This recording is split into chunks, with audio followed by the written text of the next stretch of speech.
Ucrania ha sufrido uno de los más devastadores ataques desde que comenzó la invasión rusa a su territorio. 38 misiles fueron lanzados desde Rusia. Los sistemas antidefensa ucranianos lograron neutralizar cerca de 30, pero los que lograron caer generaron un daño gigantesco en 5 ciudades, incluida la capital, Kiev.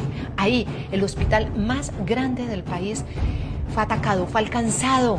Un lugar que atiende a niños, es pediátrico, a mujeres dando a luz, que atiende 7.000 cirugías de niños, trasplantes de médula, temas de cáncer y de las enfermedades que requieren especialización. La devastación fue terrible. Ucrania está golpeado y mientras tanto comienza en Washington la cumbre 75 de la OTAN, que planea generar un paquete de ayuda de más de 43.000 millones de dólares para que Ucrania se siga defendiendo.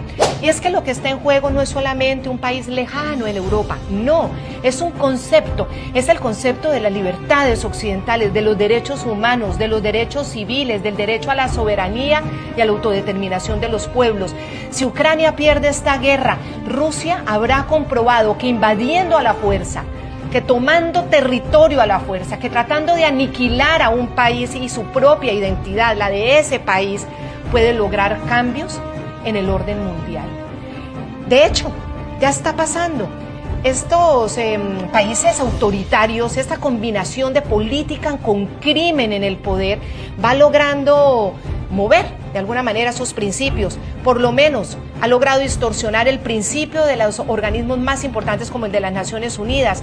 ¿Cómo explicar que Rusia preside el Consejo de Seguridad? El invasor, el que ataca, el que asesina, el que está intentando cometer un genocidio terrible en contra de los pobladores ucranianos.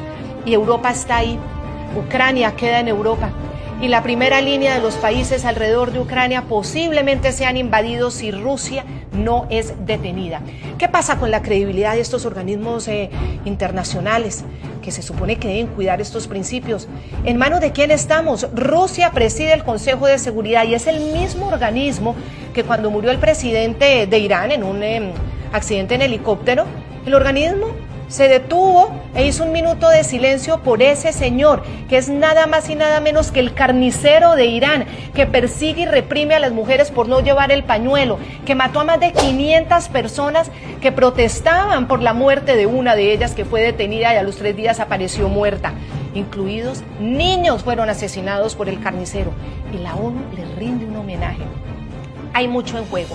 De esta cumbre de la OTAN depende esa ayuda para que Volodymyr Zelensky, el presidente de Ucrania, pueda algún día decir la guerra terminó, pero porque se ganó la guerra, no porque se perdió ante un poderoso que a punta de invasión, de fuerza, de masacre, de genocidio, logró cambiar el orden internacional.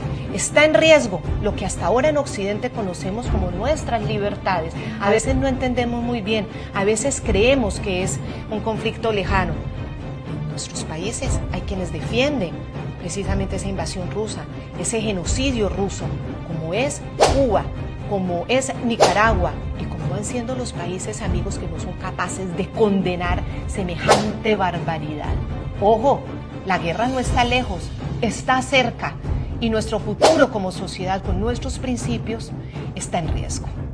Vamos a ver qué pasa en esta cumbre 75 de la OTAN y qué tan firme es el compromiso de Occidente para defender sus principios.